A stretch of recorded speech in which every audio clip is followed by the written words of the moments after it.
Welcome to the project demonstration of solar wireless EV charging system by using high frequency power transmission to the coils. So here we are using the two coils. One is the transmitter coil, another is the receiving coil. The receiving coil will be attached to the EV vehicle, and that power supply will be shown through this LED indication as indication of the battery is charging. So coming to the main flow, so the whole system getting power supply from this 12 volt 1 amp battery pack. So this battery pack consists of 3 4 volt 1 amp batteries are in series. So we will get 12 volt 1 amp DC output, which is rechargeable battery. So to recharge this battery, then we are using the two sources. One is the solar panel.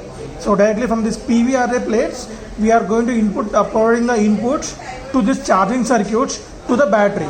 So on the charging circuit, we can see the 4 diodes which are connected in a manner of full wave bridge rectifier.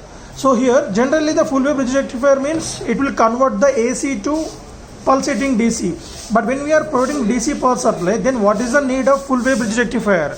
So here when we are providing DC power supply, there is a possibility of reverse connection of polarities because it has a polarities minus and plus. So we should connect the minus and plus to the battery minus and plus only. If we connect in reverse bias, in reverse polarity, there is accidentally, then the battery or solar panel may get damaged. In order to protect that, we are making use of this bridge rectifier as a polarity corrector. Means if you providing the input as plus minus or minus plus, but the output of the rectifier is plus to plus, minus to minus only. So for that purpose only we are making use of this bridge rectifier here. And the next source of charger is transformer. Just to provide the to charge a battery whenever there is no sunlight is available from the solar panel, just on the power supply to this transformer, then this will step down the 230 volts AC to 12 volts of AC, and that is input to this same regular power supply board, which will convert the AC to pulsating DC now.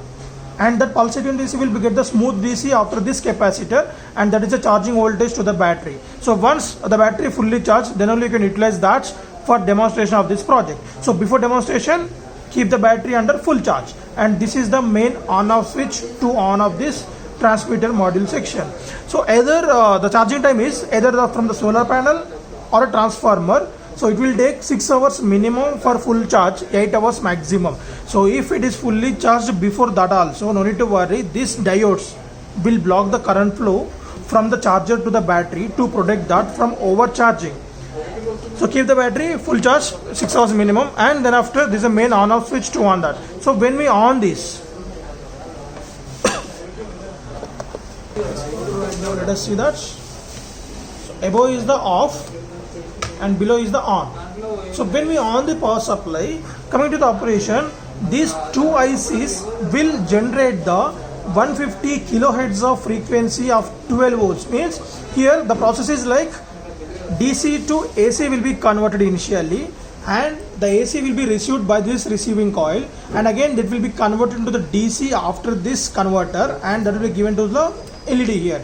So here we have the question here. So we are converting DC to AC, again AC to DC here. So what is the purpose of that? So if you want to charge if you want to transmit the power through wireless technology, then we should have the AC signal. The AC signal only can generate the EMF when we passing that voltage through the copper coils. When the EMF is generated around this copper coils, if we place this coil, another copper coil in the region, then it will get induced. So the induced EMF will be converted into the AC voltage, and from there to the DC to the DC load directly here. So here the main purpose of this IC is to get the 150 kilohertz of frequency. So if we transmit the power low frequency, then the distance is very low. When we are increasing the frequency, we will get the more distance, around 1 inch. For demonstration purpose, we are using this. Only 1 inch also. So when we are increasing the diameter of this coil, so that we can increase the distance also, but then we need to increase the power of this MOSFETs also inside the circuit.